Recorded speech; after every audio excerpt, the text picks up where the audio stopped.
Just some of us chose to join politics.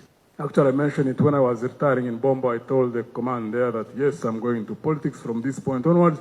I'm going to the opposition. That's not the issue for today. The political things, we are in disagreement with General Museveni. That's not the issue today. He believes in what he does. We believe in what we do. We'll sort out that politically. That's a totally different issue. I don't want us to put it here. We'll sort out that politically. But for the generals in uniform, I really don't want to be presumptuous or to stand here and make it seem that I can give you advice. I've been there. I know what it means. I just keep praying for you. And those of you who believe in, pray for yourself. If you don't believe in God, use the training you got. You're highly educated. You are well trained, most of you. You have capacity for analysis.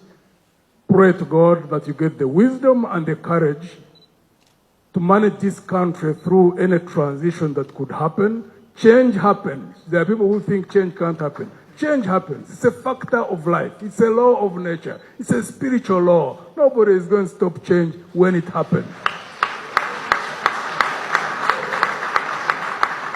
I'll be speaking for myself. I won't be speaking for anybody who is in uniform or who is... At times, many people think that I'm in touch with General Museveni. I'm not. The last time we spoke one-on-one was in 2005, Nakasero, State House. I've not burden anybody in uniform to carry the message I would like to send. I was looking for the Minister of Defense. I don't see him here. So I suppose I'll have to ask another minister who might be here. I see only one. So it looks the burden falls on you, Engineer Byabagamba. I've heard General Museveni, the President, the Commander-in-Chief, mention, he keeps saying, my army, my army, my army. Please, with respect, I would like you to carry this message to him. Because I don't know what is at the back of his mind when he says that. Because it could be two things. One, it could be part of psychological warfare. It happens. If it's part of psychological warfare, by the time you get your opponent, they're already flattened at a psychological level. If it is that, I would understand. Power can make us do a number of strange things in life. So that one I understand.